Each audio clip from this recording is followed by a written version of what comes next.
Good morning, I'm Tamara Shoemaker. When my youngest daughter was about 2 or 3 years old, she took to calling the instructions that came with many board games that we had in our closet, the destructions. She called them destructions. So whenever we pull out a game to play, she wanted to read the destructions so that she could know what to do. And it was super cute, and I didn't correct her terminology for quite a long time because of the cute factor. It was just so adorable.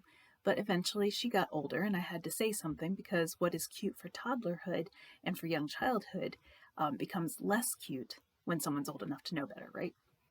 So today I opened my Bible to the book of Esther and I began to read.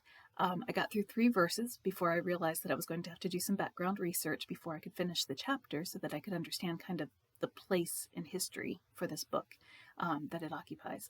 And you knew this would happen. I do this every time I start a new book. So to start the book, the writer says this is what happened during the time of Xerxes, the Xerxes who ruled over 127 provinces stretching from India to Kush, which is the Upper Nile region. At that time, King Xerxes reigned from his royal throne in the citadel of Susa, and in the 3rd year of his reign, he gave a banquet for all his nobles and officials. The military leaders of Persia and Media, the princes and the nobles of the province were present. That's Esther 1, 1-3. So here's some important setting pieces to help lay out the story. Susa was the winter home of the Persian kings. The other 3 capitals were Ecbatana, sorry for my pronunciation, Ecbatana, Babylon, and Persepolis.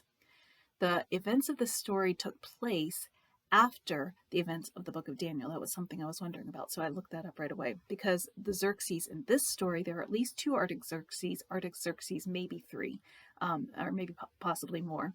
The one in this story is the second one. So Xerxes in this story was the son of Darius I, under whose reign Daniel was living in the book of Daniel.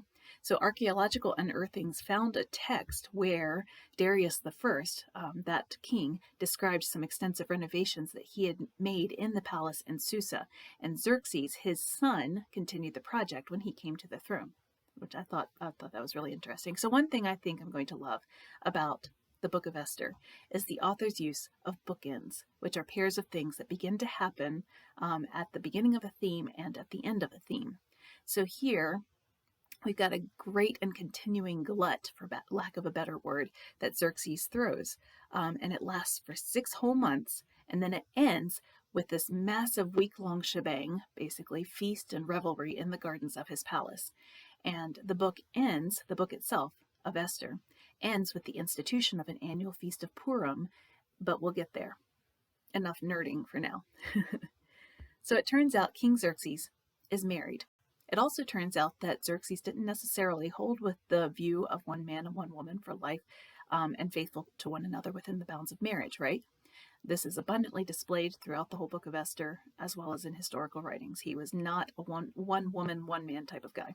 Anyway, while King Xerxes is holding his week-long feast to end all feasts as the finale to his 6-month glut for all his nobles and his military leaders and his princes, his queen Vashti is also holding her own banquet inside the palace for women of those nobles and military leaders and princes, etc.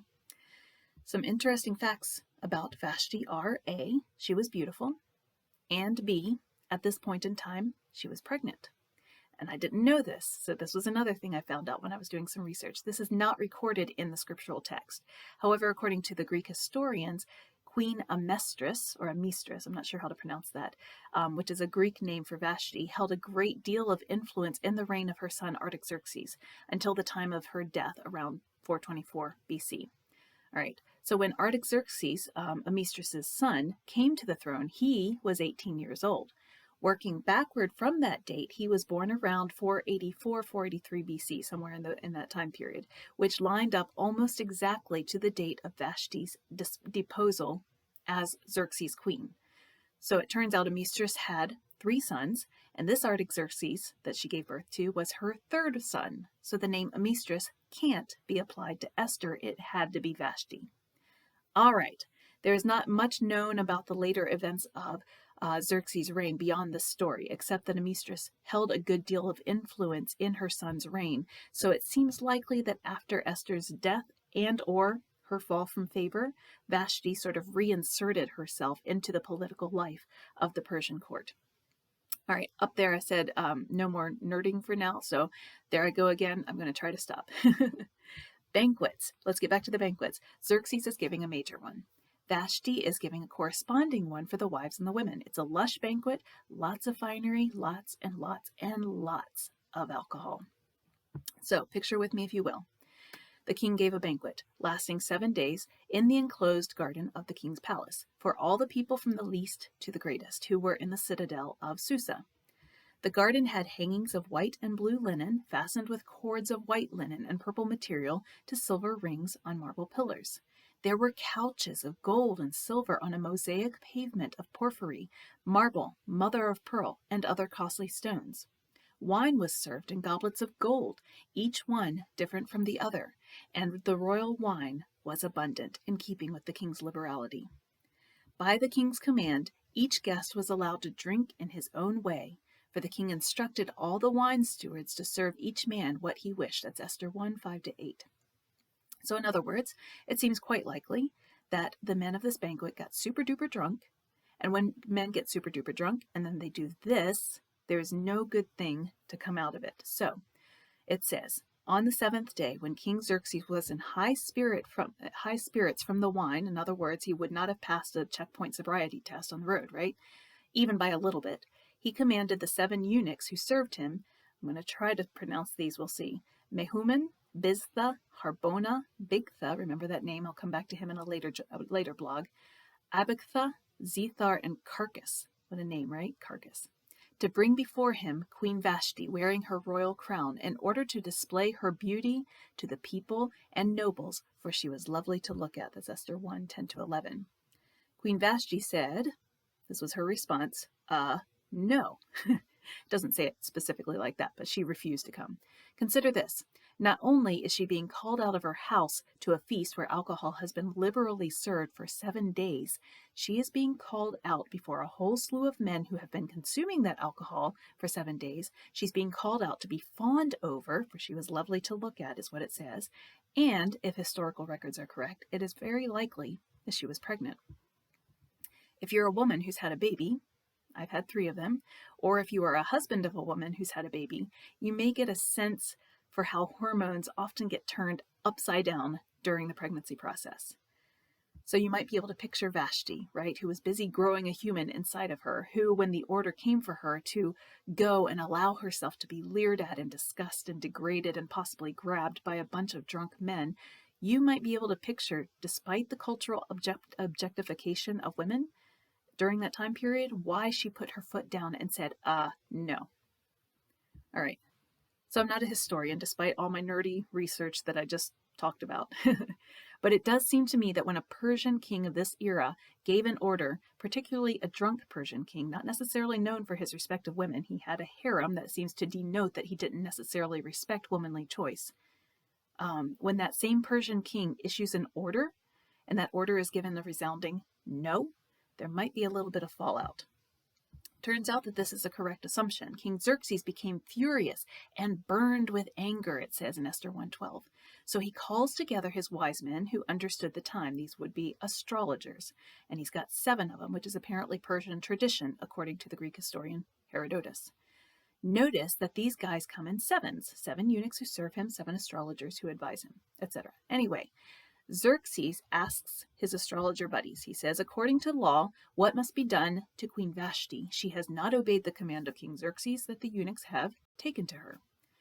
Memucan, who seems to be like the lead astrologer spokesman, he gives a quick answer. In front of not only the king, he gives this answer in front of the king's nobles. So there's no saving face. There's no changing of minds. By pride, the king asks. By pride, the king follows through, and whatever happens, he can't go back because of pride. So, Memucan's answer amounts to this. Yeah, she did wrong because she did wrong, every other woman represented by their husbands and the men here will do wrong too. So, per the text, he says, for the queen's conduct will become known to all the women, and so they will despise their husbands and say, King Xerxes commanded Queen Vashti to be brought before him, but she would not come. This very day, the Persian and Median women of the nobility who have heard about the queen's conduct will respond to all the king's nobles in the same way. There will be no end of disrespect and discord. Esther 1:17 and 18. So here's where we come to the point. I was going to get there eventually. Memucan calls what Vashti did disrespectful, discordant.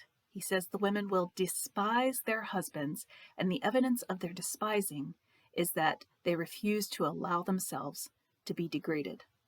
So when that really happens, what really happened was that Xerxes issued an order that was in fact degrading. And that was a misnomer. That misnaming of what actually was happening was so buried beneath the pride of the ones who were doing the misnaming that they couldn't see what was actually happening.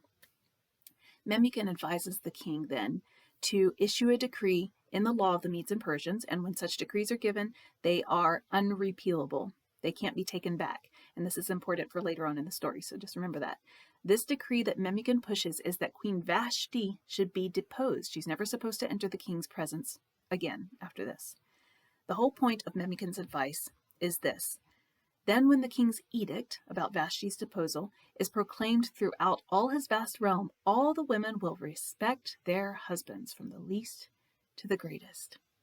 So, respect. Again, it's a misnomer. And Memucan wasn't a cute toddler spouting out the wrong word, right? He was definitely old enough to know better. In the words of my second favorite Spaniard, "You'll keep using that word. I do not think it means what you think it means." It's from Princess Bride and Inigo Montoya. My first favorite Spaniard is Zorro, in case you were wondering, but that's another story. All right. Memucan calls it respect. A more appropriate term would be fear. And one of these things is not like the other, but they can't see the difference because of their pride. So when my daughter asked to read the destructions, we all knew what she meant, and we complied by handing her what she wanted because it was cute and there was no harm done, right? But this prideful misnaming of the story in the story caused harm, not only to Vashti, but to all the women of the nobility. And on a wider scale, to the culture itself, it engendered subjugation and servitude and all sorts of disrespect, the opposite of what Memucan says against women. And y'all, I'm not a women's rights warrior. I don't go to marches and I don't shout about rights for women and all that, because the connotations of those activities often winds up being interpreted as women first, which just repeats the offenses I've laid out on the part of Memucan and Xerxes, only in reverse. So, here's the deal.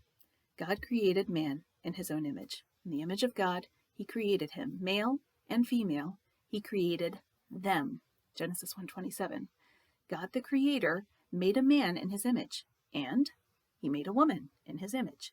And get this, even though men and women play very different roles in God's order of creation, there is no superior or inferior among them. Both are created in the image of God. Isn't that wonderful? Okay, you'll notice as we go through the book of Esther, God is not mentioned by name. It's almost as if the author so understood the fact that God was so intertwined in the story that it would be ridiculous to speak it because it's so evident. It's almost like you're telling someone, I drove to town, and then to be able to make yourself understood, you have to talk about the vehicle that you took to get there, instead of assuming there's a vehicle that takes you to town. You don't have to say, I drove the vehicle to town. It's already clear in the word drove. Anyway, God's plan, God's purpose, and clearly evident work is threaded throughout this book, even though his name isn't mentioned specifically. So with that, I'm looking forward to meeting Esther herself tomorrow, and I will see you then.